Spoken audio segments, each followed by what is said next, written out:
My friends, today's going to be a great day because we are finally going to go through the bass section of this little mini series that we've been doing. How do we get bass tones like our favorite metal bands? And we did this with guitars as well as synths. You guys really like the synth one, so I figured we're going to take this a step further. By the end of this episode, you will understand the 3 big ways that people go about getting bass tones in the metal genre. So what's happening, fam? Miami here with JST, and today we're going to be breaking down how we get tones like Bring Me the Horizon, I Prevail, all the way to bands like August Burns Red, Wage War, Currents, all that good stuff, Bad Omens, whatever. Most of these bands realistically use a very similar setup to get the sounds that they're getting for the low end of their bass and also for like the grit parts. And there are some key elements that kind of start it all off. But we're gonna go into the 3 main types of bass tones that we find in the genre of metal today. The split bass tone.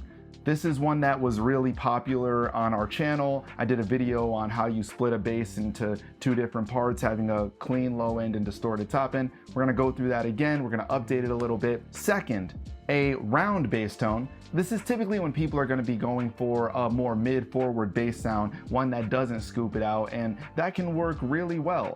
A lot of the times I don't find myself using that, but it tends to do really well in things that are not the heaviest of heavy. And thirdly, splitting a bass tone 3 ways. I don't think I've ever showed this on the channel, but this is kind of what bands like Carnival or Dead Letter Circus would do. And we're gonna talk a little bit about the instruments that would go into each before we show the examples of them. The split bass tone. Okay, so this right here, this is a Dingwall Combustion bass.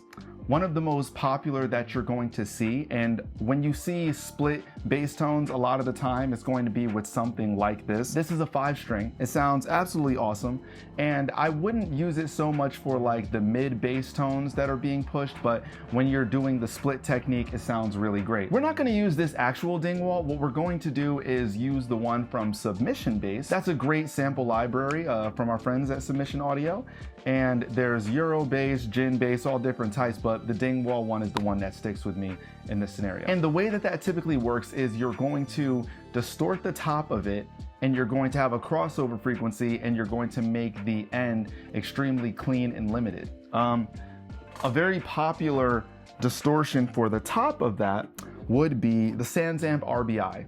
This is a favorite. You've heard it on all types of things. Wage War, August Burns Red, like I said, so many different projects, and it's a favorite of Zach Cervini as well, Carson Slowback, Andrew Wade, like the list goes on. But if you don't have something like this, you can use any type of distortion plugin such as JST Heat, or you might even have Decapitator in your library, something like that. But we're gonna be testing these out with some miniature plugins that JST just released, and that's gonna be fun for the rest of the video as well. So let's get into it. How do we do the split technique perfectly using the sound of a Dingwall Combustion, a clean low end, and an extremely distorted top end? Let's get into it.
Okay, that tone sounded absolutely thunderous to me, and you're gonna hear that all over with tons of different bands. That's why I didn't want to make this like the guitar video, because most of the techniques that are done on these are kind of the same. They're not super unique. The idea is always like, let's find a crossover frequency, distort the top end. So just understanding that, you'll be able to add your own spice to it. I don't want to lock you into something like the other videos. The synth one was also recreating synth sounds, so we're not going to do an exact recreation here, more like giving you the liberty to learn a little bit. So, okay, there's that. Second, we're going to go into the rounded bass metal tone. Now, this is an American PJ bass, which means that it has a precision pickup and a jazz pickup inside of it, and you can use either of them interchangeably or together. When you're listening for that very round sound that doesn't have the mid scooped in it, you're going to want to usually go with a precision sound. A jazz bass can be really cool, but it's less of a round thing, and that round big sound in the low end sometimes can be awesome, especially if the main focus is the instrumentation and the kick isn't the extreme driving force of what's happening. Precision bass is one of my favorites. I know Kyle Black used this on Volume, and P basses have been a staple in metal forever. Black Sabbath, Iron Maiden, I mean, the list goes on. As tuning started getting lower, they weren't as popular, but let's kind of show what that sounds like to get a sound with that combination. And we'll try a couple options on finding a way to push the distortion in a proper way. Just a little bit of grit. We don't want this like the first one, but just a little hair being added to it is really going to bring it out in the song.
You know, I didn't always go for this kind of thing, but now when I'm listening to metal, I'm noticing it's starting to get more organic, and sometimes that scooped out middle sound isn't the way to go. I had did a mix a while back and I sent it to Jens Bogren, and I remember cutting out all the mids in what was there, like the low mids, like the first one. And when he sent it back to me, like a bunch of that stuff was like pulled back, and I was like, okay, what am I doing? Maybe this isn't the right way of going about this. And it's also a preference thing, right? Some people just have different takes in their techniques. So yeah, I'm glad that we went through that, and that might be something that I want to do a little bit more often going forward. And now we're going to go into the third way of creating a metal bass tone, and this is the tri-split. The way that this one goes is we have a clean low end, we have the high end grit, and then we have the mids on a separate one. And they'll use different amplifiers for each one sometimes, or sometimes it's not even amps, it's just distortion plugins.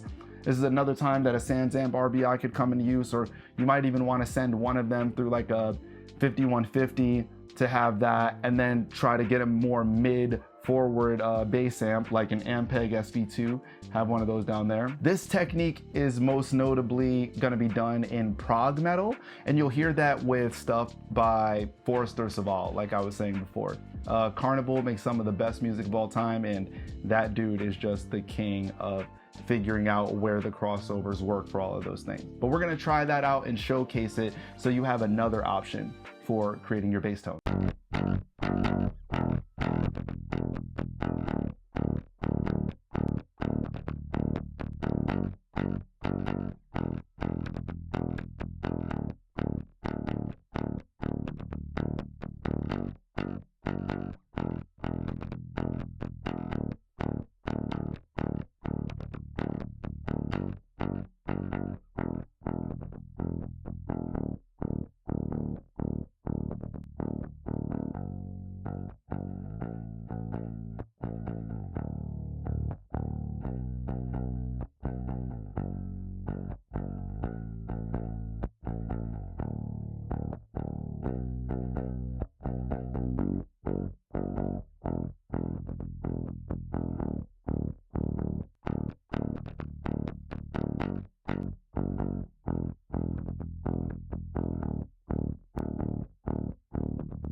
Okay, those crossover points were not exactly where I thought they were going to end up, and that's kind of the magic of it, right?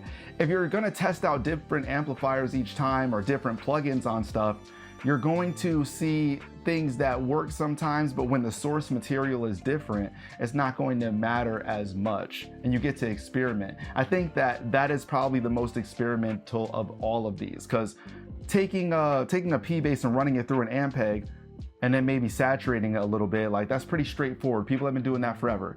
And the split bass tone technique, I mean, scooping the mids, You know, that's been a staple in metal since basically the inception. The tri-split to me is very innovative, and it gives you an option of like balancing things out. So we went through those three. One more thing that I do want to mention that's a big deal in these metal mixes that I hear a lot is people try to get away with using one bass tone throughout an entire song. A song will have clean parts, then it'll have heavy parts, then it'll have like crunchy parts. They're using a bass tone the same the whole way.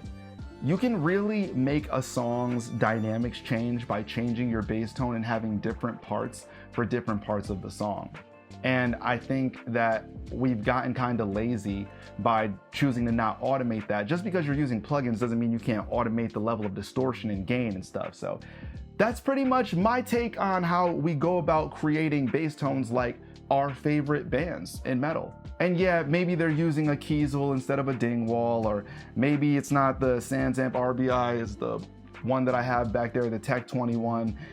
Regardless, the concept is always the same, and this is the way that you go to make sure that you have a clean low end every single time that you're mixing a song. Hopefully that helped you guys, and if you guys want to see me do vocals next, I think that could be really fun. Leave that in the comments below. If you're an engineer on the come up, give this video a thumbs up. Don't forget to subscribe, you only have to do it one time, and tap that bell for notification so when a video drops, you know the location. Until next time, I'll catch you later.